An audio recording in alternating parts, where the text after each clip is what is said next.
Good evening and welcome to NTD News. I'm Stephanie Cox. Here are today's top stories.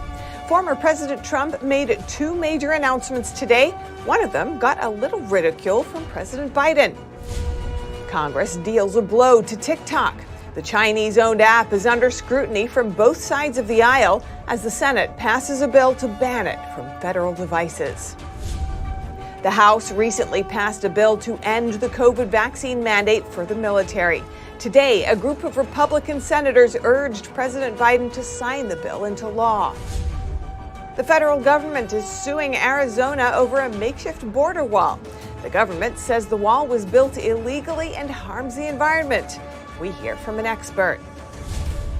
3 men convicted in the plot to kidnap Michigan Governor Gretchen Whitmer were sentenced today. Whitmer sent them a strong message ahead of the sentencing. And a school district in California has banned critical race theory. It joins another school district that banned CRT earlier this year.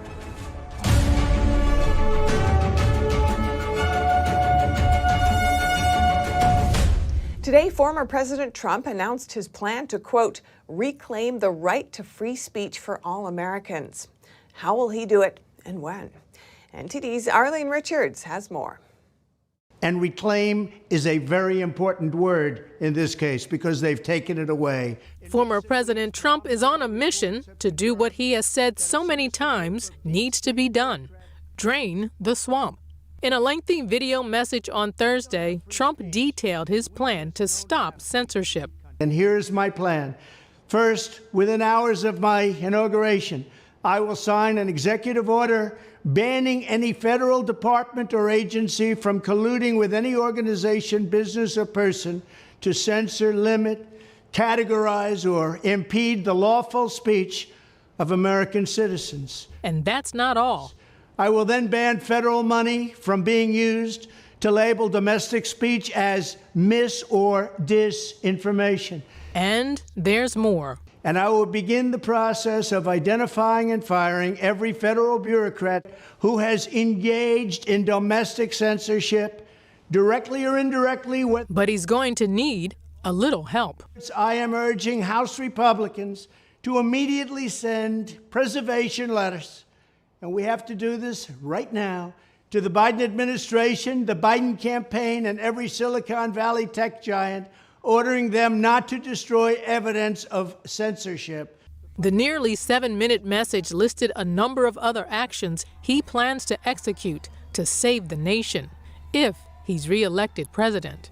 Meanwhile, President Biden mocked the former president for his posting of a different announcement. Also on Thursday, Trump announced the rollout of his new digital trading card collection. Biden, tweeting on his personal account, said, "I had some major announcements the last couple of weeks, too." He then listed notable achievements for the White House in recent days, including the release of Brittany Griner and falling gas prices. Arlene Richards, NTD News. Popular video app TikTok is under intense scrutiny from lawmakers on Capitol Hill. The Senate has unanimously passed a bill to ban the app on federal devices. NTD's Melina Wisecup has more from Capitol Hill. So essentially what this bill does is it bans the use of the video sharing app TikTok from government devices, and it goes even further than this, also banning other applications that are developed by ByteDance, which is TikTok's parent company. And since this company does report directly to the Chinese Communist Party, lawmakers, both Republicans and Democrats, have expressed national security concerns. As a matter of fact, FBI's director was here in Congress testifying to lawmakers, saying that the use of TikTok in the United States is extremely concerning. Here's Senator Josh Hawley expressing exactly why this is the case as he probes one of TikTok's executives at a recent hearing. You have hundreds of employees with, it appears, access to U.S. user data that may very well be members of the Chinese Communist Party. You have no way to assure me that they don't have access to our citizens' data. So while the Senate has passed this ban, it would still need to go through the House in order for it to actually be enacted. But as of right now, it's not looking like it's going to happen before the end of this Congress. We're here with just 1 week left before lawmakers head out of town to conclude the 117th Congress. We heard from House Speaker Nancy Pelosi on this issue. Here's where she stands and if she sees it as a priority. My understanding is that there are provisions in the bill that do not deter our ability to, shall we say, from an intelligence standpoint and the rest, still be able to track what we need to track regarding China. I don't know that that will be on the agenda next week, but let's see. But it's very, very important.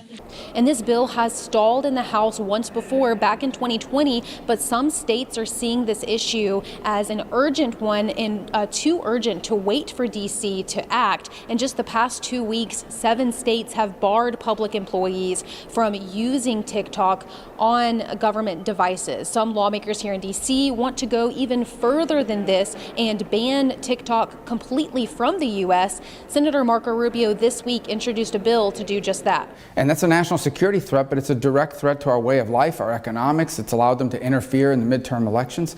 This company should be banned. I don't know why they're allowed to operate in the United States. And while lawmakers are running out of time to push this during this Congress, we do expect to see more action in relation to TikTok during the next Congress, and that's especially the case considering the strong bipartisan consensus there is around this issue. Reporting in Washington, D.C., Melina Weiskup, NTD News. The Justice Department is suing Arizona over the state's temporary border wall made of shipping containers. The government says the state trespassed on federal property when constructing the wall. This summer, Arizona's Republican Governor Doug Ducey started filling gaps in the border wall by double-stacking shipping containers. On Wednesday, the U.S. Justice Department filed a lawsuit against Arizona and the governor, arguing that the state is illegally using federal property. The suit reads, "The United States brings this action to obtain appropriate relief for Arizona's unlawful continuing trespasses and invasions of the United States' paramount sovereign property rights." Never mind the fact that millions of illegal aliens trespass across the land every day and night. Laura Reese is the Director of Border Security and Immigration at the Heritage Foundation. She tells NTD the government's trespassing argument and other points don't make sense to her. The lawsuit against Arizona was made on behalf of the U.S. Department of Agriculture and Interior. It says by installing the containers, Arizona harmed the environment by cutting down trees and degrading habitat. Harming the environment by putting up this wall. Again, never mind the fact that millions of illegal aliens harm the environment when they cross illegally and leave behind tons of garbage and trash. NTD reached out to the DOJ but hasn't heard back yet. The Department of Homeland Security announced a plan to fill in the gaps around a year ago. Ducey's office says Arizona is ready to work with them on that. In the meantime, the governor's office reportedly plans to continue building the makeshift wall, telling the Daily Signal, "When you look at the amount of fentanyl that's coming across the border and the fact that fentanyl overdoses are a leading cause of death among young people in some of our border counties, as well as a growing problem nationally, of course Governor Ducey is not going to sit by and do nothing." Reese says it's not just fentanyl coming in. This isn't going to end well for Americans, particularly when we have 1 million gotaways. While we see other immigrants turn themselves in and be processed in, these gotaways do not want to be caught. They don't want their fingerprints taken. And we have to assume there are many convicted criminals among them and potentially known and suspected terrorists as well. The governor will leave office in less than a month, after which Democrat Katie Hobbs is set to take over. It's not clear yet what exactly she plans to do with the containers. Reporting by Arian Pazdar, NTD News. And an updated border strategy from the Biden administration. What the White House says about it, as Title 42 is expiring in just a few days. NTD's Iris Howe has more. The Department of Homeland Security has released an updated plan to prepare for a surge of illegal immigrants at the southern border. That says Title 42, a pandemic-era policy used to turn away millions of illegal immigrants, is set to expire next Wednesday. The plan made public this week includes staffing surges, accelerated processing of border crossers, more detention tents, and more prosecution of smugglers. But a 6-point document contains no major structural changes from a similar plan released back in April. And today, when asked if the administration has an estimate of how many illegal immigrants are expected next week, here's the White House answer. I don't have an estimate to share. We're focused and we are prepared. We will have more to share in the next coming days. Republicans, meanwhile, accuse the Biden administration of doing too little, too late.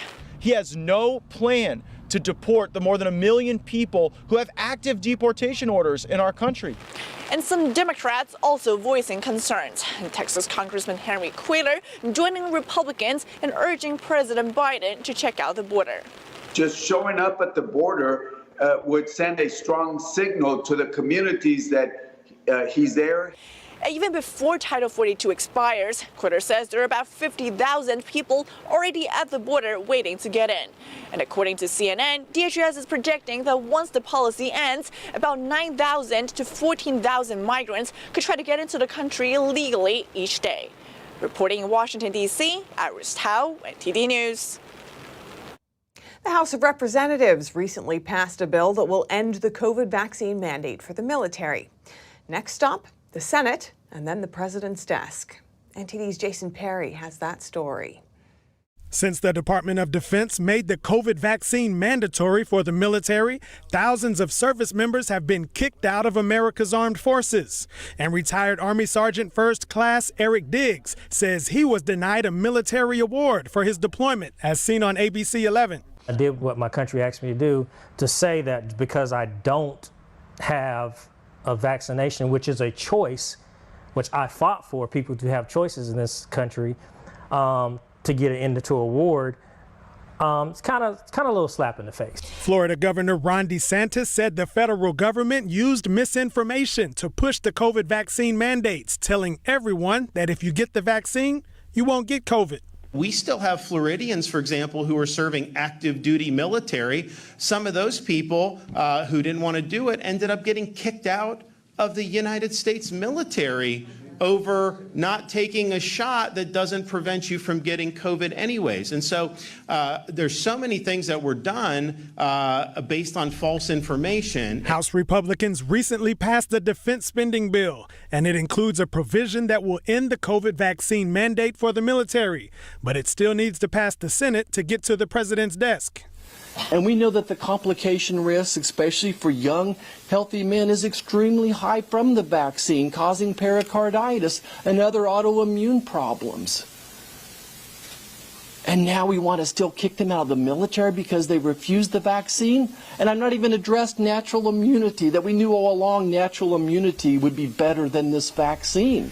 Senator Chuck Schumer was asked what he thought about the COVID vaccine mandate for the military. I will say COVID vaccines have saved lives. The military has had requirements about other vaccines for decades, and there hasn't been a problem. Senator Angus King said on MSNBC that he thinks the mandate should stay in place. You know, there's a process if people have a legitimate medical excuse or some kind of religious excuse, which frankly I don't fully understand what that would be. But there is a process where if people have some kind of medical problem that this would be a problem, they can avail themselves of an exemption. Senator Marsha Blackburn gave the approximate stats on how many of those exemptions get approved. With the Army, 0.0044 of the medical exemption requests are approved, and on the religious liberty, I think it is 0.0047 that are approved. If the bill passes the Senate, many think the president will go ahead and sign it. Jason Perry, NTD News. 3 men convicted in the plot to kidnap Michigan Governor Gretchen Whitmer were sentenced today. In October, a jury found Peter Musico, Joe Morrison, and Paul Beller guilty of providing material support for a terrorist act as members of a paramilitary group, the Wolverine Watchmen. Musico, who was convicted of 2 additional crimes, was sentenced to a minimum of 12 years. Morrison received a minimum of 10 years, and Beller received a minimum of 7 years. Prior to the sentencing, Whitmer said in a recorded statement, quote, "A conspiracy to kidnap and kill a sitting governor in the state of Michigan is a threat to democracy itself." And a Southern California school district voted to ban critical race theory, or CRT, from its curriculum. Proponents of the ban say CRT is racist and that the history of racism can be taught in a more constructive way. The Temecula Valley Unified School Board voted 3-2 in favor of banning critical race theory on Tuesday. Can I call for the vote? All in favor? Aye. Aye. Aye. All against? All opposed? Opposed. Opposed. Strongly opposed. Rulings passed 3-2. 3 of its newly elected members this year are conservative. Some of the things that are coming down with ethnic studies model curriculum and how we want our kids to be taught the history and the history of racism in this country. We need to have the conversations. They're valid. We need to discuss these topics, but we need to do it in a constructive way. And I fully support the resolution as written. The resolution states, critical race theory is rejected and will not constitute the basis for any instruction in the TVUSD. Both supporters and opponents of the resolution spoke during the public hearing. CRT is something that is not directly taught, but it is put into curriculum by activist teachers, sometimes in this district. TVUSD is not a place where we should see students be marginalized by their race. CRT does exactly that. My whole standpoint is that when we speak on the critical race theory, it is not only the theory that we're setting white people up to be guilty or we're trying to force guilt onto them. It's the theory of our history, my ancestors, and how they came through this country. Temecula Valley is not the only school district that banned CRT. In April, the Placencia Yorba Linda Unified School District in Orange County passed a resolution to ban the theory. According to the website World Population Review, critical race theory is banned in 7 states: Arkansas, Florida, Idaho, Iowa, New Hampshire, Oklahoma, and Tennessee. Coming up, doctors suing the state of New Mexico over a law that forces them to assist with suicides, they say, despite religious or conscientious objections. And in college sports, UCLA agreed to move to the Big Ten back in June, but had a major hurdle to pass first. NTD's Dave Martin has the latest on their decision.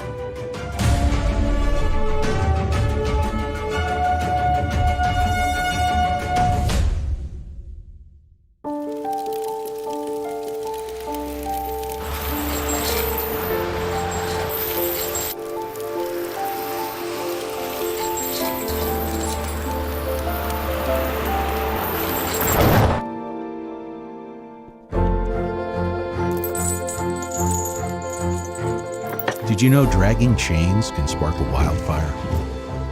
Only you can prevent wildfires. Navigating a world of economic madness, you need to have the right guide. What did today's decisions mean for your tomorrow? We ask why. What's the alternative?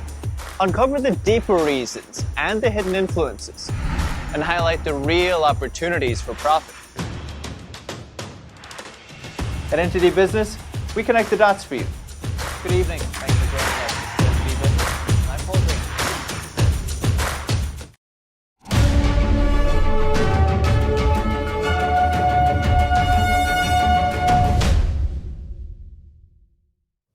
A Christian doctor and the Christian Medical and Dental Associations are suing the state of New Mexico.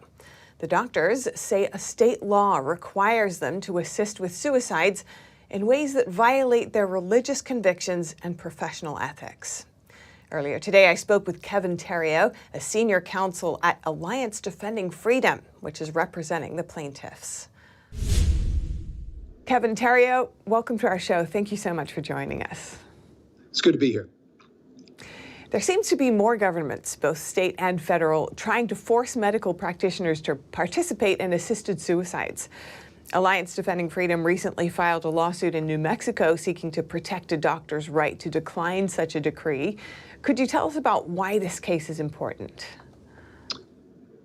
This case is vital because the government shouldn't be able to coerce doctors to practice medicine in a way that violates medical ethics or their religious convictions. And this case is one of several that have been going on. We have another one in California, and it's important to combat this effort to require doctors to practice in a way that violates their conscience.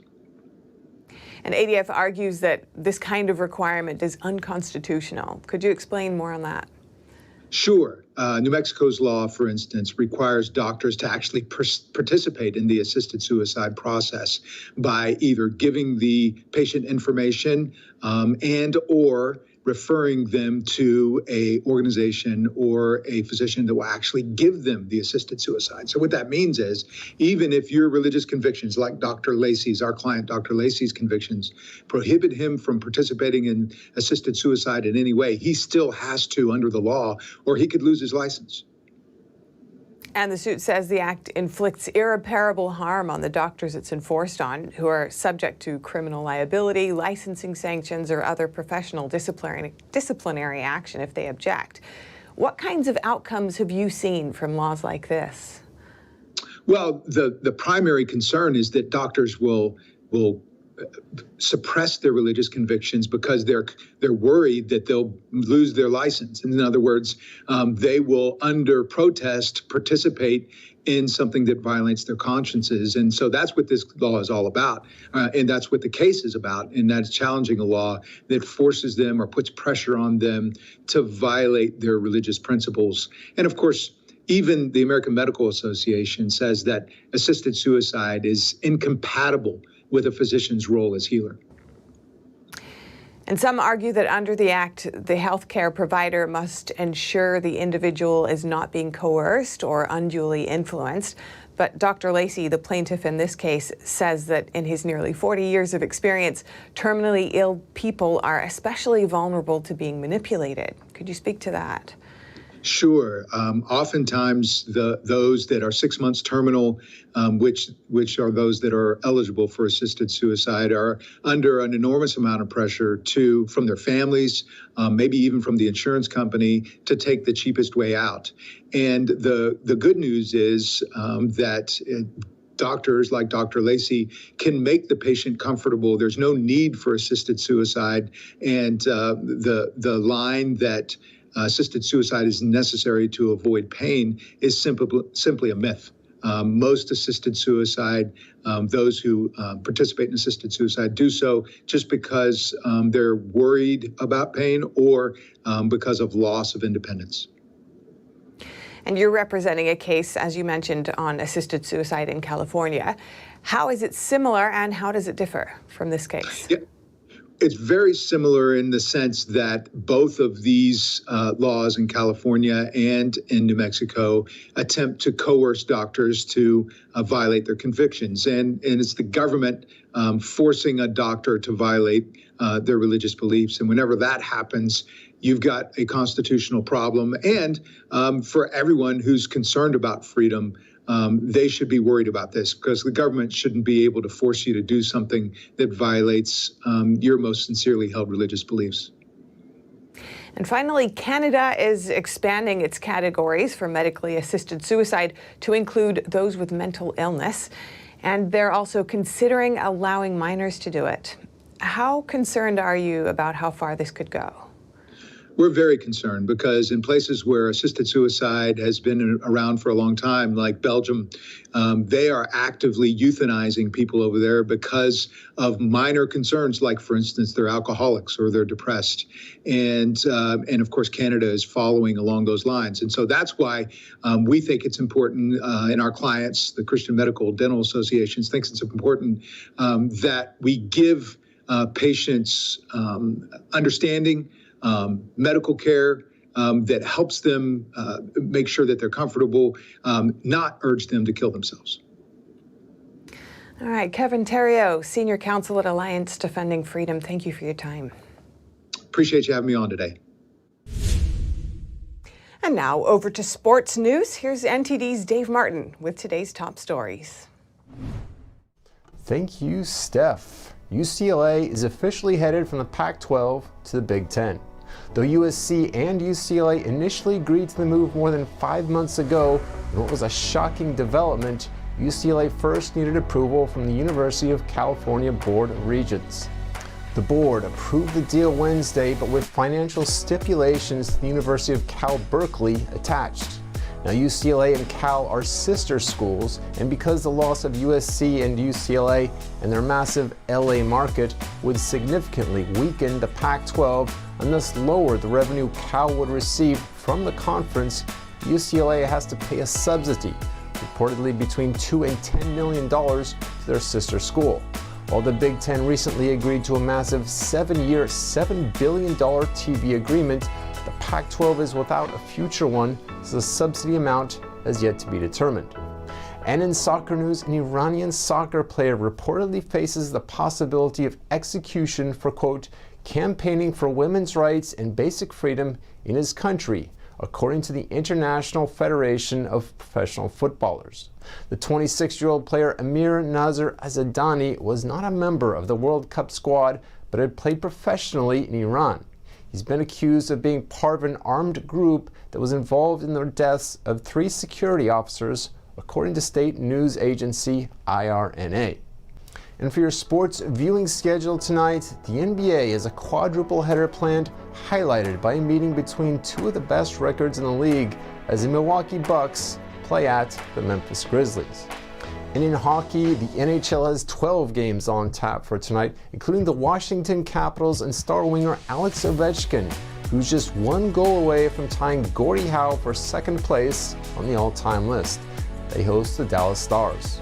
And finally, for you NFL fans, the San Francisco 49ers play at the Seattle Seahawks on Thursday Night Football. And that's a wrap for sports. Back to you, Steph. Thanks, Dave. And that's all for today's news. Thanks for tuning in. I'm Stephanie Cox. Good night.